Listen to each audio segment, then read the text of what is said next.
राधे राधे दोस्तों, हरे कृष्णा। आप सबका दिन शुभ और मंगलमय हो। आज फाल्गुन मास के कृष्ण पक्ष की 10वीं तिथि है और थोड़ी देर में एकादशी तिथि भी शुरू हो जाएगी, लेकिन एकादशी कल मानी जाएगी। और आज मैं आप सबको भोलेनाथ से जुड़ी हुई फाल्गुन मास की कथा सुनाने जा रही हूँ। अगर अच्छी लगे तो लाइक करके कमेंट बॉक्स में ज़रूर बताइएगा। आगे के अध्याय में आप सब सुने थे कि किस प्रकार वीरभद्र ने दक्ष का यज्ञ विनाश किया था और भगवान शिव को आकर के सब कुछ बता दिया था। इसके बाद नारद जी ने ब्रह्मा जी से पूछा, हे तात पराक्रमी वीरभद्र, जब दक्ष के यज्ञ का विनाश करके कैलाश पर्वत पर चले गए तब क्या हुआ? इसके उत्तर में ब्रह्मा जी ने कहा, समस्त देवताओं और मुनियों ने छिन्न भिन्न अंग वाले होकर मेरे पास आकर पूर्ण रूप से अपने क्लेश को बताया। उनकी बात सुनकर मैं व्यथित हो गया। तदंतर देवताओं और मुनियों के साथ मैं विष्णु लोक गया।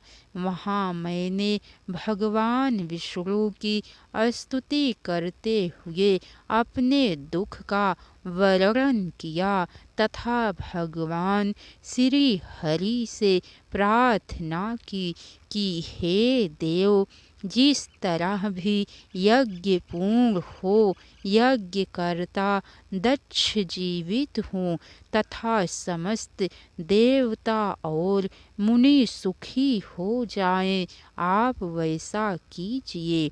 देवता और मुनि लोग आपकी शरण में आए हैं। भगवान विष्णु बोले, हे विधे, समस्त देवता शिव के अपराधी हैं, क्योंकि इन सब ने उनको यज्ञ का भाग नहीं दिया। अब आप सभी लोग शुद्ध हृदय से भगवान शिव के चरणों में गिर कर उन्हें प्रसन्न कीजिए। इसके अनंतर विष्णु आदि सभी देवताओं ने कैलाश पर्वत पर विराजमान वट वृक्ष के नीचे बैठे हुए भगवान शिव जी का दर्शन किया तथा सभी देवताओं ने भगवान शिव के चरणों में प्रणाम किया। भगवान शंकर की विशेष रूप से प्रार्थना करते हुए देवताओं ने कहा, हे करुणा निधान, आप हम लोगों की रक्षा कीजिए। आप प्रसन्न होकर दक्ष की यज्ञशाला की ओर चले। उनकी प्रार्थना से प्रसन्न होकर भगवान शंभु विष्णु आदि देवताओं के साथ कनखल में स्थित प्रजापति दक्ष की यज्ञशाला में गए। वहाँ वीरभद्र द्वारा किया गया यज्ञ का विध्वंस रुद्र ने देखा। यज्ञ की वैसी दुर्व्यवस्था देखकर भगवान शंकर ने वीरभद्र को बुलाकर कहा, हे महाबाहो, तुमने थोड़ी ही देर में देवताओं तथा ऋषियों आदि को बड़ा भारी दंड दे दिया है, जिसने विलक्षण यज्ञ का आयोजन कर यह द्रोहपूर्ण कार्य किया। उस दक्ष को तुम शीघ्र यहाँ ले आओ। वीरभद्र ने शीघ्रता पूर्वक दक्ष का धड़ लाकर शंभु के समक्ष रख दिया। भगवान शंकर ने वीरभद्र से पूछा, दक्ष का सिर कहाँ है? वीरभद्र ने कहा, हे शंकर, मैंने तो उसी समय दक्ष के सिर को यज्ञ कुंड में हवन कर दिया। तदंतर शंभु के आदेश से प्रजापति दक्ष के धड़ के साथ सवनीय पशु बकरे का सिर जोड़ दिया गया। उस सिर के जुड़ जाते ही शंभु की कृपा दृष्टि पड़ने से प्रजापति दक्ष तत्क्षण जीवित हो गए। शिव जी के दर्शन से तत्काल उनका अंतःकरण निर्मल हो गया। तदंतर लज्जित होकर वे भगवान शंकर की स्तुति करते हुए बोले, हे महादेव, आपको नमस्कार है, मुझ पर कृपा कीजिए, आप मेरे अपराध को क्षमा कीजिए। दक्ष प्रजापति की स्तुति से प्रसन्न होकर महादेव जी बोले, हे दक्ष, मैं प्रसन्न हूँ। यद्यपि मैं सबका ईश्वर और स्वतंत्र हूँ, फिर भी सदा भक्तों के अधीन रहता हूँ। केवल कर्म के वशीभूत मूढ़ मानव ना वेदों से, ना यज्ञों से, ना दानों से और ना तपस्या से ही मुझे पा सकते हैं। तुम केवल कर्म के द्वारा ही संसार को पार करना चाहते थे, इसीलिए रुष्ट होकर मैंने इस यज्ञ का विनाश किया है। अतः हे दक्ष, आज से तुम बुद्धि के द्वारा मुझे परमेश्वर मानकर ज्ञान का आश्रय लेकर सावधान होकर कर्म करो। यदि कोई विष्णु भक्त मेरी निंदा करेगा और मेरा भक्त विष्णु की निंदा करेगा तो आपको दिए हुए समस्त शाप उन्हीं दोनों को प्राप्त होंगे और निश्चय ही उन्हें तत्व ज्ञान की प्राप्ति नहीं होगी।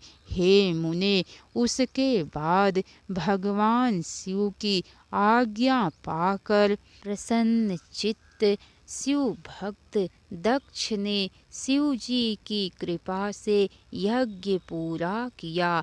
तदंतर सब देवता और ऋषि संतुष्ट होकर अपने अपने स्थान को चले गए। भगवान शंकर की महिमा अनंत है, जिसे बड़े बड़े विद्वान भी जानने में असमर्थ हैं, किंतु भक्त लोग उनकी कृपा से बिना श्रम के ही उत्तम भक्ति के द्वारा उसे जान लेते हैं। हे नारद, इस प्रकार मैंने आपसे सती के परम अद्भुत चरित्र का वर्णन किया, जो भोग मोक्ष को देने वाला तथा सभी कामनाओं को पूर्ण करने वाला है। सूत जी कहते हैं कि ब्रह्मा जी के पुत्र दक्ष को 60 कन्याएं हुई। उनमें से एक स्वधा नाम की कन्या का विवाह उन्होंने पितरों के साथ कर दिया। स्वधा की 3 पुत्रियां थीं। ये पितरों की मानसिक पुत्रियां थीं। इनका जन्म माता के गर्भ से नहीं, उनके मन से हुआ था। ये तीनों बहनें भगवान विष्णु के निवास स्थान श्वेत द्वीप में उनका दर्शन करने के लिए गई। वहाँ उनका दर्शन कर वे वहीं ठहर गई। उसी समय ब्रह्मा जी के पुत्र सनत कुमार वहाँ पहुँच गए। वहाँ उपस्थित सभी ने खड़े होकर सनत कुमार का स्वागत किया, परंतु ये तीनों बहनें बैठी रह गई। इससे नाराज होकर सनत कुमार ने इन तीनों को शाप दे दिया।